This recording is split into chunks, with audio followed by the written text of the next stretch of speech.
खून में अशुद्धियाँ क्या होती है, यानी रक्त की अशुद्धियाँ क्या है, इम्प्योर ब्लड, ये सारी बातें जो है ये घुमा फिरा के एक ही है। इम्प्योर ब्लड क्या है, इसे आयुर्वेद शास्त्र में बहुत ज़्यादा महत्व दिया गया है और इसे शुद्ध किस तरह से किया जाए यह भी आयुर्वेद शास्त्र में बहुत अच्छी ट्रीटमेंट दी गई है। तो आज के वीडियो में मैं ये सारी चीज़ें आपको बताने वाला हूँ कि अशुद्ध रक्त के कारण क्या है, उसके लक्षण क्या है और उसे हमें किस तरह से ठीक करना चाहिए।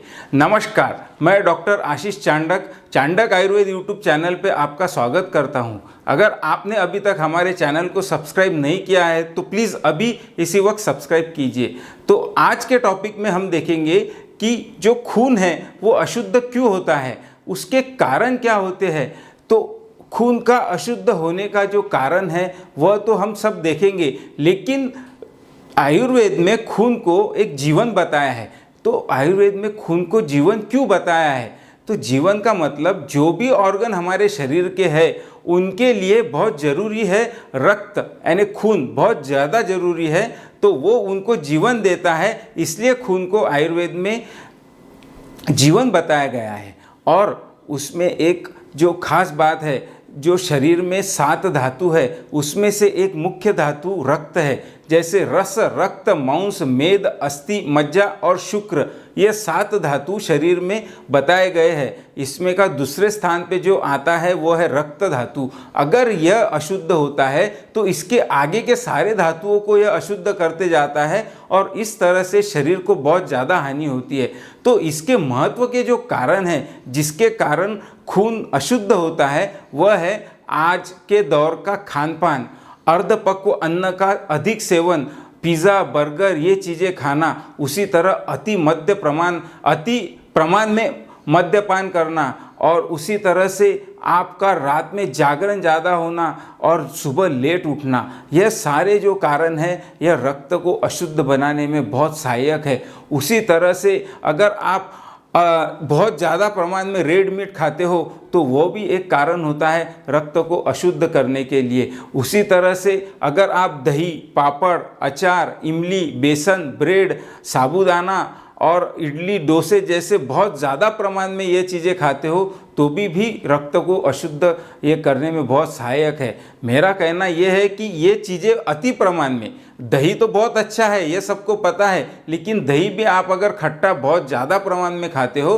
तो वो भी खून को अशुद्ध बनाता है। अब ये तो सारे हो गए कारण।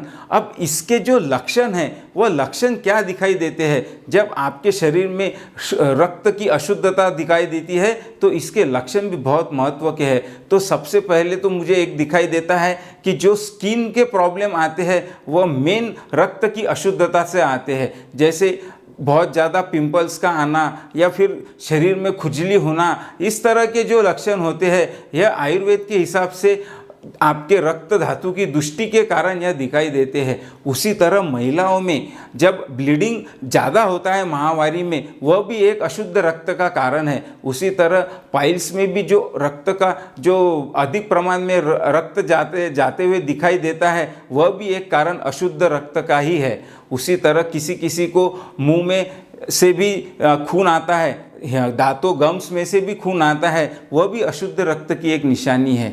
उसी तरह से अगर आपके मुंह में छाले होते हैं जिसे हम अल्सर्स इन माउथ भी कहते हैं, वह भी कारण एक अशुद्ध रक्त का होता है। अब ये सारा अशुद्ध रक्त होने का कारण जो है यह तो हमने देख लिया।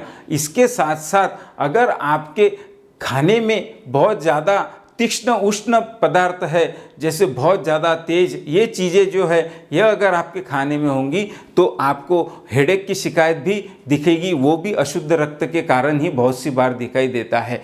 तो यह सारा जो पिक्चर है यह अशुद्ध रक्त का होना यह बहुत भयानक कंडीशन है हमारे शरीर के लिए। तो इसका हमें शुद्धता की ओर कैसे लिया जा सकता है, अशुद्ध रक्त को शुद्ध कैसे किया जा सकता है, इसकी मैं आपको थोड़ी बहुत आयुर्वेद के हिसाब से ट्रीटमेंट बताता हूँ। लेकिन आपको यह ट्रीटमेंट खुद नहीं करना है, आपको आसपास में जो भी आपके आयुर्वेद चिकित्सक होंगे उससे सलाह लो, या नीचे दिए गए मेरे नंबर से आप मुझे कांटेक्ट कर सकते हैं। मैं भी आपको सलाह दूंगा और ट्रीटमेंट भी दूंगा, वो कोई इशू नहीं है। तो इसकी जो शॉर्ट में ट्रीटमेंट है वो किस तरह से है, तो अब अगर आपको अशुद्ध रक्त कि ये जो सारे लक्षण मैंने बताई है, हाँ इसमें एक लक्षण तो बहुत महत्वपूर्ण है, वो बताना ही रह गया, वो है आपके पसीने में दुर्गंध आना। बहुत सी बार मैं देखता हूँ कि कुछ कुछ लोगों के पसीने में इतनी दुर्गंध होती है कि वो अगर कहीं जाते हैं तो लोग उनसे दूर हो जाते हैं।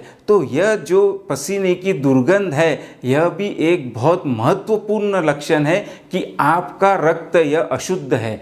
तो अब ये जो लक्षण है, इसके साथ ट्रीटमेंट क्या करना है, तो रक्त जो है अशुद्ध है उसका जो ट्रीटमेंट है वह है सबसे सिंपल, एक आपको बताता हूँ, उपवास। आप अगर हल्का फुल्का खा के, एक टाइम खा के शाम में बगैर कुछ खाए इस तरह से रहते हो, यह आपको करना है 7 दिन। इस तरह से अगर आप उपवास करते हो तो आपका जो रक्त अशुद्ध हुआ है वह शुद्ध होने में बहुत मदद होगी।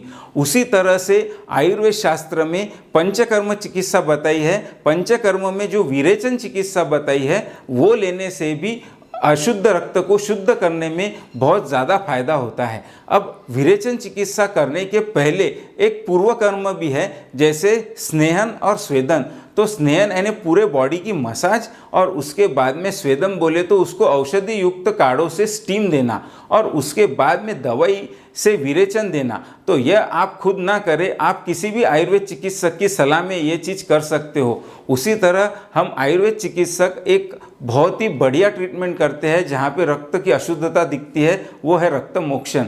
30 से 40 ml या 50 ml तक रक्त हम शरीर से एक वेन में से उसे निकालते हैं और उसको हम कहते हैं रक्त मोक्षण। तो उसके भी रिजल्ट बहुत अच्छे आते हैं।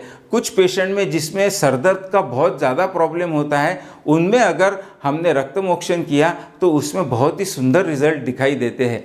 तो दोस्तों, आज हमने देखा कि रक्त मोक्षण से हमें जो हेडेक का जो प्रॉब्लम है वो बहुत अच्छी तरह से सॉल्व हुआ। तो आज का जो रक्त की जो अशुद्धता थी वह सारी अपन ने किस तरह से शुद्ध करना है, यह सारी चीज़ें देखी, उसके लक्षण भी देखे और उसके कारण भी देखे। अगर आपको यह वीडियो पूरा पसंद आया है तो आप इसे लाइक कीजिए और सब्सक्राइब भी कीजिए और शेयर भी कीजिए।